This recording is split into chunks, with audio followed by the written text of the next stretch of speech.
श्री सच्चिदानंदाय नमः। 202।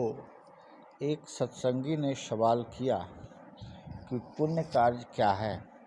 श्री महाराज जी ने उत्तर दिया कि साधारण रीति से अन्न, जल, वस्त्र, ठहरने या रहने का स्थान, औषधि आदि दान करना पुण्य कार्य है। पहला, अन्न दान में बड़े आदमी भोजनालय चलाते हैं। जो अमीर गरीब भला बुरा कोई भी भोजन करना चाहे वह कर सकता है। जिनकी इतनी तौफीक नहीं, वह एक दो आदमी या साधु या गरीब को रोज नियम से भोजन कराते हैं। इतना भी न हो सके तो आटा या भुना अन्न जैसे चने, मटर, जौ आदि भुने या कच्चे बांटते हैं। दूसरा, जलदान में मनुष्यों के लिए प्याऊ लगाना और पशुओं के लिए पानी की चरी भरवाना उनका रोज का नियम होता है। तीसरा, वस्त्र दान में ओढ़ने बिछाने व पहनने के सिले हुए या बगैर सिले रजाई, गद्दा आदि, कुर्ता, टोपी, धोती, पाजामा आदि जरूरतमंदों को देना। तीसरा, गृह दान में रहने को मकान बिना किराए जैसे अनाथाश्रम, विधवा आश्रम व ठहरने को गरीब अमीर सबके लिए धर्मशाला बनवाना। पांचवा, शैया दान जैसे विधवा आश्रम, अनाथालय, धर्मशाला आदि में रहने व ठहरने वालों के लिए खटिया, पलंग, तख्त आदि का प्रबंध करना या किसी एक दो मनुष्यों को शैया दान देना। छठा, शरीर से दूसरों की सेवा टहल करना। 7, वाणी से अच्छे, सच्चे, मीठे व हितकारी वचन बोलना। 8, अपने शरीर, वाणी और मन से सबका भला चाहना और नेक सलाह देना और अपने शरीर, वाणी, मन, बुद्धि पर नियंत्रण रखना। 9, नमस्कार यथा योग्य सबको ढोक दंडवत प्रणाम करना, बड़ों के पैर छूना, बराबर वालों से हाथ मिलाना या गले लगाकर मिलना, छोटों के सर पर हाथ रखना व फेरना। 10, औषधि दान, कोढ़ी खाने चलाना, अस्पताल खोलना या किसी जगह मुफ्त दवा बांटना। 11, विद्यादान, तौफीक हो तो बड़े मदरसे खोलना, यह न हो सके तो अकेले दुकेले को ही पढ़ाना।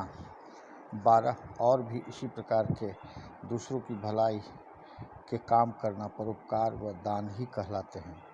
203, एक सत्संगी ने सत्संग में पूछा कि सनातन धर्म व हिंदू धर्म एक ही हैं या दो अलग अलग मत हैं और इनके मुख्य उसूल क्या हैं। एक सेवक ने अर्ज किया कि यह एक हैं, सिर्फ नाम का भेद है। यह आदि से दुनिया भर का मत है। इसके असूलों को मानने वाले हिंदुस्तान में बहुत थे, इसलिए इसका नाम हिंदू मत पड़ गया है। इसके मुख्य असूल यह हैं। पहला, देश, जाति, वर्ण, अमीरी, गरीबी की वजह से किसी को छोटा, किसी को बड़ा नहीं मानना। आजकल देश व अधिकतर काल व पात्र के प्रभाव से यह भेद बहुत फैल गया है, लेकिन इसको बेजा नहीं कर सकते। इस मत में 4 युग माने गए हैं। उन चारों की कार्रवाई समय समय पर होनी ही चाहिए। जब त्रेता में राम राज्य रहा, तब कलयुग में अराम राज्य भी होना ही चाहिए। जो भी नए मत चालू होकर एकदम से फैले हैं, उनमें इसी उसूल की प्रधानता दी गई है।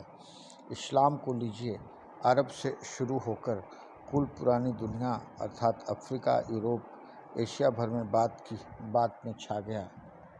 वा नाजम ब बजमे मोहब्बत के आंजा, शाहे गदाए मुकाविल नशीनद। अर्थ, मुझे उस सभा का सदस्य होने का गर्व है जिसमें बादशाह व भिखारी एक दूसरे के आमने सामने बराबर बैठते हैं। इसी प्रकार ईसाई मत में भी जात पात का भेद न होने से नई व पुरानी दोनों दुनिया में फैलता जा रहा है। दूसरा उसूल यह है कि संसार संकल्प मात्र है। जीवात्मा व ब्रह्म दो अलग वस्तु नहीं है, भ्रम से अलग मान लिए गए हैं। अवतार, महात्मा, पीर, पैगंबर इस संसार में आते रहते हैं इसी भ्रम को दूर करने के लिए। देश काल पात्र के लिहाज से सहज सीधे तरीके भजन पूजन को जारी करते रहते हैं। अरब देश में खेतीबाड़ी, उद्योग धंधे नाम मात्र हैं। मनुष्य अधिकतर निठल्ले बैठकर समय बिताते हैं। हज़रत मोहम्मद साहब ने 5 वक्त की नमाज फ़र्ज ठहरा दी। अगर 20 मिनट भी एक नमाज अदा करने में लगे तो 1.5 घंटे से ऊपर हो गया। एक दफ़ा में 1.5 घंटे ध्यान लगाना आसान काम नहीं है। तीसरा असूल पुनर्जन्म का है। जन्म जन्मांतर की वासना व कामनाएं पूरी होने के लिए बारंबार जहां और जिसके यहाँ उनके पूरी होने की संभावना हो वहाँ उस जीवात्मा को जन्म दिया जाता है। 204 एक सत्संगी ने अर्ज किया कि भजन अभ्यास से मुझे बहुत लाभ हुआ है, मैं इंद्रियों को रोक सकता हूँ। श्री गुरु महाराज जी ने फरमाया कि विषयों में रस होता है, वह रस बारंबार इंद्रियों को विषयों की तरफ घसीट कर ले जाता है। इंद्रियों के द्वारा विषयों को ग्रहण न करने से केवल विषय ही निवृत्त होते हैं। विषय रस या राग तो परमात्मा के साक्षात्कार करने से ही निवृत्त होते हैं। भगवद गीता अध्याय 2 श्लोक 59, अष्टावक्र गीता 15:2। 205 एक रोज सत्संग में जिक्र चला कि जहाँ कहीं व्यभिचार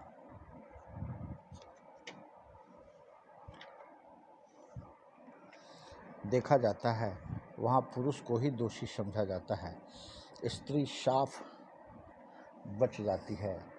गोसाई तुलसीदास जी ने रामायण के उत्तरकांड में कलयुग का वर्णन करते हुए कहा है, नहीं मानत कोई अनुजा तनुजा, यह क्यों नहीं लिखा, कोई न माने भाई बाप।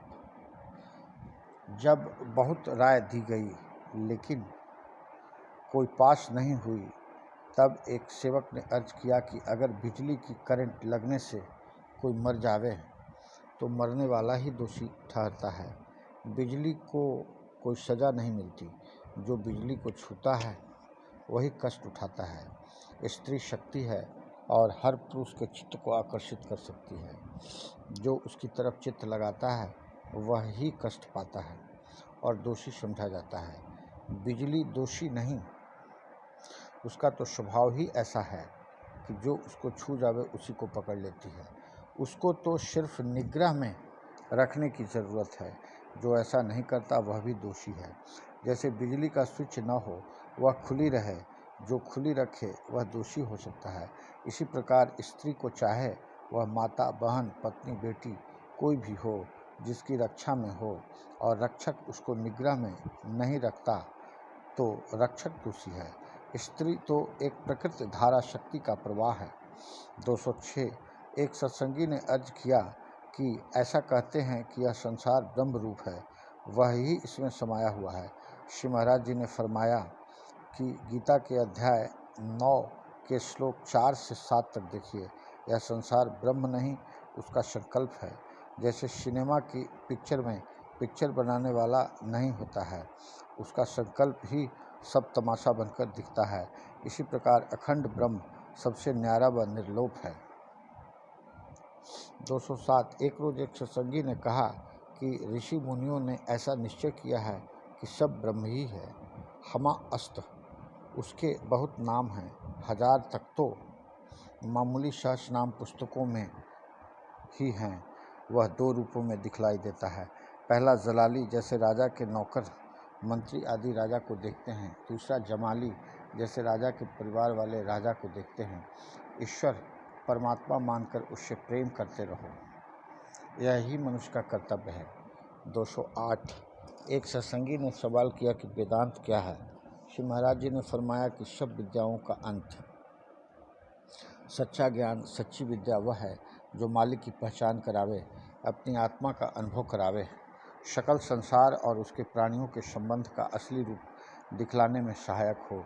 इसको फारसी में इलाजात कहते हैं। 209 एक सत्संगी ने अर्ज किया कि क्या श्री व लैला मजनू की कहानियाँ सच्चे प्रेम को जतलाती हैं। श्री गुरु महाराज ने फरमाया, स्त्री पुरुष के प्रेम में बहुधा कामना व वासना की गंध आती है और अक्सर कुछ न कुछ स्वार्थ छुपा रहता है। जिस प्रेम में त्याग, कुर्बानी, उत्सर्ग हो वही सच्चा प्रेम कहा जाता है। इसका अनुमान माता के प्रेम से लगाइए।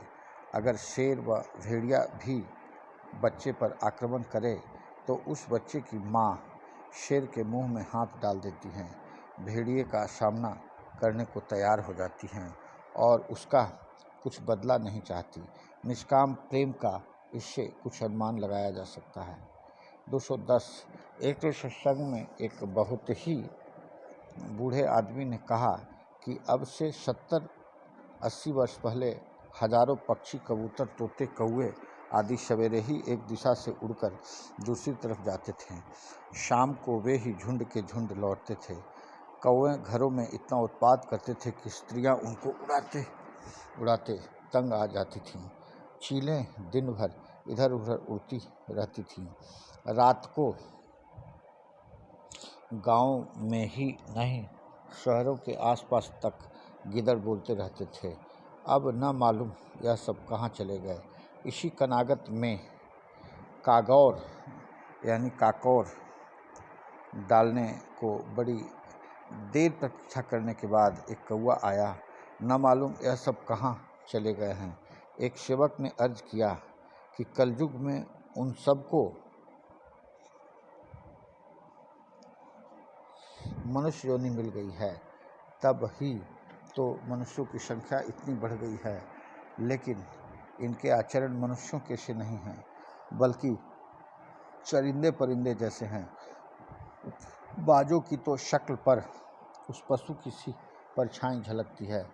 मशल मशहूर है, सब शक्ल लंगूर की, जरा दुम की कसर है। 211 एक सत्संगी ने कहा कि संत उपदेश का काम तो हजूर बहुत ही खूबी से कर रहे हैं। भजन के तरीके सब हाल खुली रीति से बतला देते हैं। प्राणायाम, हठ योग, राजयोग, सूरत शब्द योग तक जो भी कोई करना चाहे वह ही यहाँ से विधि पूर्वक सीख सकता है। लेकिन श्री मुखारबिंद से यह कभी नहीं सुना कि गुरु और मालिक गोविंद में कोई अंतर नहीं है। गुरु और गोविंद एक हैं, इनमें कोई भेद या अंतर नहीं है। श्री गुरु महाराज ने फरमाया कि यह काम हमारा नहीं, बल्कि गुरु शिष्य किसी के भी कहने का नहीं। यह तो एक पद है, जब कोई उस पद पर पहुंचता है तब उसको स्वयं अनुभव हो जाता है। ऐसा कहना या अपने हमनसीनों द्वारा कहलाना तो अपनी मान्यता बढ़ाने का साधन है, उससे परमार्थ में कोई लाभ नहीं।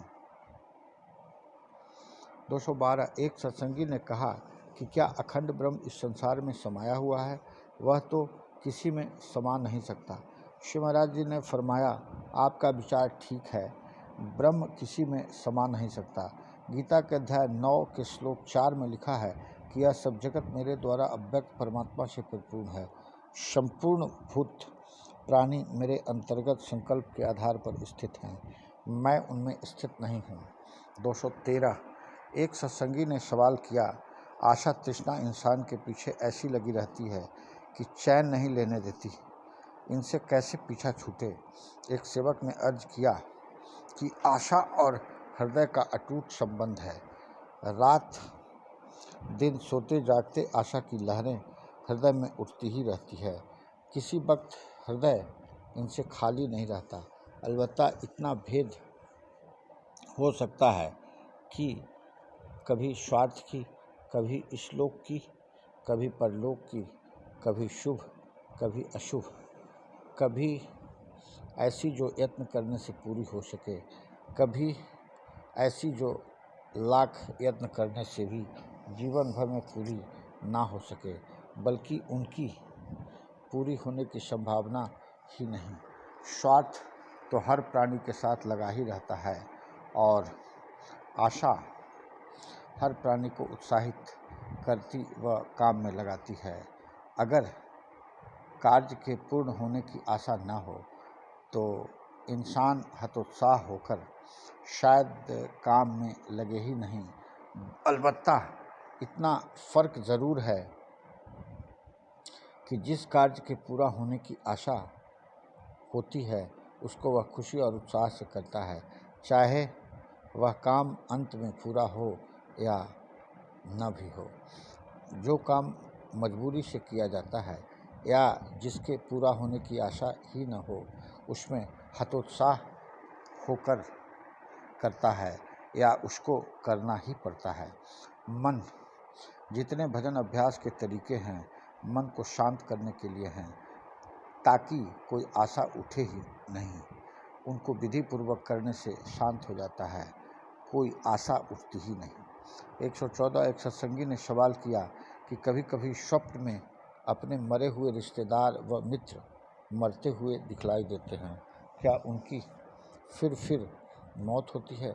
एक सेवक ने अर्ज किया कि जीव मरता तो कभी नहीं, स्थूल शरीर को छोड़ने का काम इस लोक में मृत्यु माना जाता है, लेकिन स्थूल शरीर को छोड़कर अपनी वासना, कामना व इच्छाओं के अनुसार कोई न कोई सूक्ष्म या कारण शरीर धारण करता ही है। उस शरीर को छोड़कर भी जब दूसरा नया शरीर धारण करता है तो वह भी मौत ही होती है। एक शरीर को छोड़कर दूसरे शरीर को धारण करना ही तो मौत कहलाती है। 215 एक सत्संगी ने सवाल किया कि इस शरीर में भगवान के होने का क्या सबूत है? श्री महाराज जी ने फरमाया कि यह शरीर हाड़ मांस का लोथड़ा है, इसके भीतर कोई चीज़ ऐसी भी है जिससे उसकी दशों इंद्रियां व अंतःकरण काम करते हैं। जब वह इस शरीर को छोड़ता है तब यह निश्चल हो जाता है। इस शक्ति को आप क्या कहते हैं? एक सत्संगी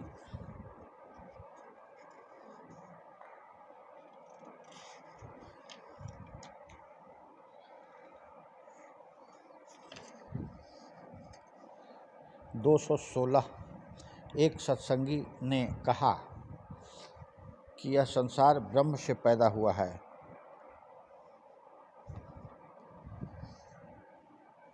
तो मिट कैसे सकता है?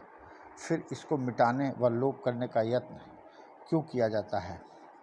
श्री महाराज जी ने फरमाया कि यह संसार ब्रह्म के संकल्प या पूर्णा का प्रतिबिंब है। यह किसी के मिटाए नहीं मिट सकता, ज्ञान से भी यह मिट नहीं सकता। अतः बुद्धिमान व ज्ञानी को उसके संकल्प रूप होने का पता लग जाता है। जैसे दर्पण के सामने बैठे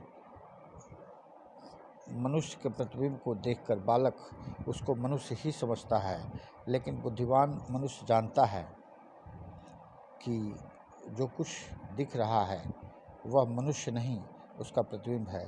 लेकिन इस ज्ञान से वह प्रतिबिंब मिट नहीं सकता। वह तो तब ही दूर होता है जब सामने बैठा मनुष्य हटे या दर्पण उसके सामने से हटाया जाए। 217 एक सत्संगी ने सवाल किया कि गुरु की क्या ज़रूरत है? सब स्थानों को सड़कें व रास्ते बना दिए हैं, अगर सवारी से जाओ या रेल से जाओ हर कोई जा सकता है। श्री महाराज जी ने फरमाया कि पहले दर्जे से लेकर तीसरे दर्जे तक रेल द्वारा दिल्ली से बड़े स्टेशन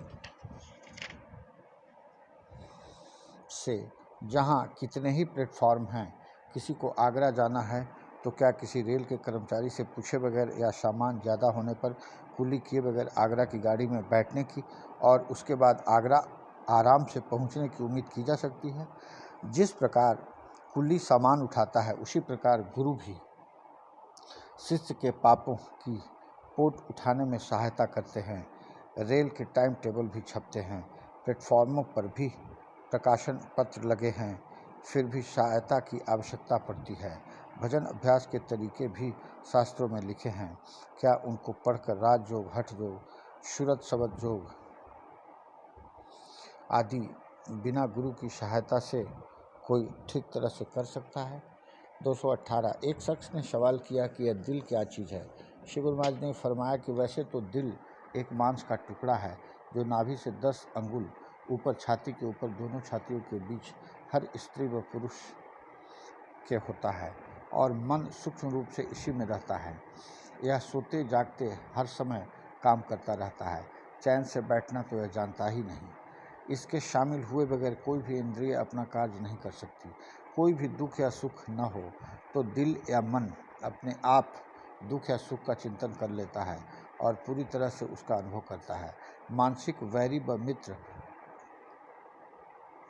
घड़ कर उनसे विरोध व प्रेम भी करता है। कभी अपने को करोड़पति, अमीर व रईस मान लेता है, कभी हद से ज़्यादा दीन, फकीर व नाचीज समझ लेता है। जहाँ किसी भी इंद्रिय की पहुँच नहीं, वहाँ भी यह जा धमकता है। कभी बड़ा परोपकारी बन बैठता है, कभी दूसरों को बुरा सोचता है, कभी सामने धरी चीज़ इसको दिखलाई नहीं देती, कभी ऐसी चीज़ें इसको दिखलाई देती हैं जिनका तीनों लोकों में नाम निशान नहीं। न वह चीज़ अब है, न उनकी भविष्य में होने की संभावना की जा सकती है, बल्कि शास्त्र व महापुरुष ऐसा कहते हैं कि इस मन को ऐसी सामर्थ्य है कि गुरु पर श्रद्धा रखने और उनकी बतलाई हुई युक्ति का श्रद्धापूर्वक अभ्यास करने से यह आत्म परमात्मा का भी अनुभव कर सकता है। 219। एक सत्संगी ने अर्ज किया कि जब वह किसी रूपवती स्त्री को देखता है तो बारंबार देखने और बात करने को जी चाहता है, कैसे बचना चाहिए? युवराज ने फरमाया कि सुंदर वस्तु को देखना तो मन का स्वभाव है। हर पुरुष को चाहिए कि पर स्त्री को माता समझे व संबोधन करने की आवश्यकता पड़े तो माता या माँ ही कहे। साधु भी माता व भाई कहकर भिक्षा मांगते हैं। कोई उल्टी पुल्टी बात कहने या बुरा संकेत करने से बखेड़ा खड़ा हो जाता है। टूक देख लिया, दिल खुश किया और चल निकले, बात करी तो जूते पड़े और बल निकले। 220। एक रोज इरशाद हुआ कि कुटुंब वालों से मिलकर रहना, अपने से नीचे दर्जे के मनुष्यों की सहायता करना, पापों से बचना, धर्म में रुचि रखना, राजा की आज्ञा पालन करना, बुद्धिमान और बुजुर्गों का अदब करना, बैरी से दृढ़ चित्त होकर बरतना, स्त्रियों से व्यवहार में होशियार रहना, ये कर्म मनुष्य को बहुत ऊंचे पद तक पहुंचा देते हैं। 221। एक रोज इरशाद हुआ कि राज्य खोटे मंत्रियों से, स्त्री स्वतंत्रता से, बालक अधिक लाड़ से, जवानी विषय भोग से, कुटुंब बुरी संतान से, लज्जा अधिक शराब आदि नशीली चीज़ों के सेवन से, मित्रता प्रेम की कमी से, संपदा बद इंतजामी और लापरवाही से, धन फिजूल खर्ची से, रोगी बद परहेजी और नीम हकीम से, मुवक्किल खोटे वकील से बर्बाद हो जाते हैं। 222। एक साहिब ने अर्ज किया कि मेरी याददाश्त बहुत ख़राब हो गई है, घर के कामकाज भूल जाता हूँ, वक्त पर नहीं होते तो आपस में कहा सुनी होती है। श्री महाराज जी ने फरमाया कि बुक या कागज़ पास रखिए, जब कोई किसी काम की कहे उसमें दर्ज कर लिया कीजिए। वह बोले कि बार बार कहाँ तक लिखता फिरूं, अगर सब काम एक दफ़ा ही बतला दिए जावें तो लिख भी लूं। श्री महाराज जी ने फरमाया कि आप माला फेरना या भजन करना शुरू कर दीजिए, उससे दुनियादारी के कामों की याददाश्त बहुत अच्छी हो जाएगी। जब आप माला फेरने बैठेंगे या ध्यान शुरू करेंगे, बस दुनिया भर के काम और ख्यालात सामने खड़े होने लगेंगे। जिस जिस को ज़रूरी समझे लिख लिया करें। अगर यह ख्याल पैदा हो कि कोई काम लिखने से रह गया तो फिर माला फेरनी शुरू कीजिएगा। फिर दुनिया के धंधे याद आने लगेंगे। भजन ध्यान करते वक्त दुनियादारी की जितनी बातें याद आती हैं उतनी और किसी वक्त नहीं आती। 223। एक रोज कोहाट में जो खाना पकाते थे उन्होंने मुंतजिम से कहा कि घी और साग सब्जी कुछ नहीं है, सिर्फ आटा है। श्री गुरु महाराज जी ने सुन लिया। फरमाया कि इस प्रकार सुनाकर कहना दुरुस्त नहीं। यह कोई मठ या आश्रम नहीं है, यह कोई मंडलेश्वर का स्थान भी नहीं है। ठीक है, यहाँ के भक्त जो कुछ प्रबंध कर रहे हैं वही गनीमत है। हम तो यह चाहते भी नहीं हैं कि भक्तजन दूर स्थानों से अपना समय और धन लगाकर यात्रा करके आवें, और आते हैं तो जो कुछ प्रबंध हो उसी से गुजारा करें। अगर असंतुष्ट हों तो जैसा दिखे वैसा अपना प्रबंध करें। इस देश में आटा देते समय दुकानदार ही उसमें अनुमान से नमक मिला देता है। नमक मिला आटा मिल गया, फिर और चाहिए ही क्या। यहाँ तो ऊँट पर लादकर सामान ले जाने वाले व्यापारी पत्थर पर रोटी सेककर थैले में भरकर साथ ले जाते हैं और 3-3, 4-4 दिन तक उन्हीं सूखी और रूखी रोटियों को खूब चबा चबा कर खाते हैं। और कैसे बलिष्ठ हैं सब हिंदू तो बिला नागा ब्राह्मण का हिस्सा निकालते हैं, साधु को भी मुट्ठी भर चून देते हैं। आपके लिए तो बोरी भर आटा ला रखा है। यूँ समझ लो कि आटे का तो घाटा नहीं है, घी के नहीं है दर्शन। दूध दही का नाम न लेना, पड़े रहो चाहे वर्षन। 224।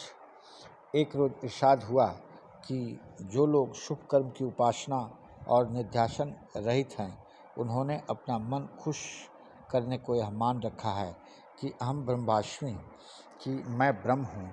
इतना कहते कहते ही ब्रह्मज्ञान हो जाता है।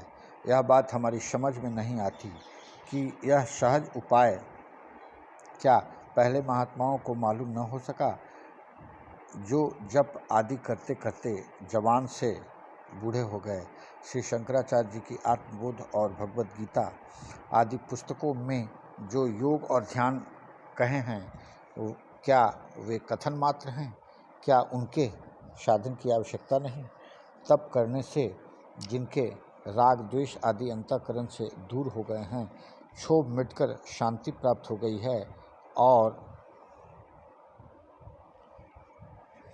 वीतराग हैं, अर्थात इस लोक और परलोक के भोगों की चाहना नहीं रही है, ऐसे जो मुमुक्षु जन्म मरण के बंधन से छूटना चाहते हैं, उनको गुरुजन आत्मज्ञान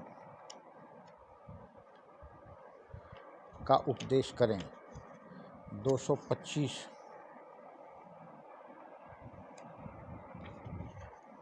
एक व्यक्ति ने पूछा कि सनातन धर्म वाले ऐसा कहते हैं कि सनातन धर्म के सिवा मोक्ष उपाय किसी और मत में नहीं है। श्री गुरु महाराज जी ने फरमाया कि जितना आदर और सम्मान और धर्मों का सनातन धर्म में है, शायद ही किसी और धर्म में दूसरे धर्मों का होगा। सनातन धर्म का विचार है कि शैवी, शाक्त, मुसलमान, ईसाई सब मतों में अपने ढंग से मोक्ष मार्ग का उपाय है और वे उस पर चल रहे हैं। ऐसा विचार होना तो मुमकिन है कि सनातन धर्म में जो मोक्ष उपाय है वह और मतों के मोक्ष उपाय से बेहतर है, लेकिन उसका विचार यह कभी नहीं हो सकता कि मोक्ष उपाय सिर्फ सनातन धर्म में ही है और किसी अन्य धर्म, समाज, संघ आदि में नहीं है। अगर कोई नासमझ आदमी ऐसा कह दे कि सनातन धर्म के सिवा मोक्ष उपाय किसी और मत में नहीं है, तो उसकी बात प्रमाण नहीं समझना चाहिए। 226। एक इरशाद हुआ कि बुद्धिमान स्वाभिमानी मनुष्य को चाहिए कि वह पहला धन का नष्ट होना, दूसरा मन का संताप, तीसरा घरेलू बुराई, चौथा ठगा जाना, पांचवा अपने अपमान की बात, छठा तप दान की बात किसी से न कहे और किसी के आगे हाथ न फैलाए, क्योंकि याचकता सब गुणों को हर लेती है। मूर्ख को उपदेश न दे, क्योंकि शांत होने की बजाय उनका क्रोध भड़कता है। समय पड़ने पर सैकड़ों दे दे मगर झगड़ा न करे। 227। एक रोज इरशाद हुआ कि वही अपना स्नेही है जो खोटे रास्ते पर चलने से रोके, वही कर्म उत्तम है जो पवित्र हो, वही स्त्री अच्छी है जो पति का आदेश माने, वही मनुष्य बुद्धिमान है जिसका भले लोग सम्मान करे, वही मन उत्तम है जो अभिमान रहित हो। वही मित्र उत्तम है जो कृत्रिम न हो। वही पुरुष सुखी है जिसकी इंद्रियां वश में हो। एक रोज इरशाद हुआ कि मृत्यु के 4 द्वार हैं। पहला अनुचित काम करना, दूसरा अपने लोगों से विरोध करना, तीसरा बलवान से स्पर्धा करना, चौथा स्त्रियों पर विश्वास करना। 229। एक रोज इरशाद हुआ कि निर्लोभी, संतोषी, निश्चल चित्त, जितेंद्रिय, संतुष्ट, निराशी, जिसने किसी के आगे हाथ न फैलाया हो, जिसे विरह व्यथा न सहनी पड़ी हो, जिसे नपुंसक बनकर किसी के सामने दीन न होना पड़ा हो, शास्त्र को पढ़कर उसके अनुसार आचरण करने वाला, गर्वहीन ज्ञानी, मीठी वाणी सहित दानी, आभायुक्त वीर, त्यागपूर्ण धनी, अप्राप्त को न चाहने वाला, नष्ट वस्तु का सोच न करने वाला उत्तम है। आलस रहित काम करने के उपायों को जानने वाला, ऐसे मनुष्य का जीवन धन्य है। वह सुखी और आनंदित होता है।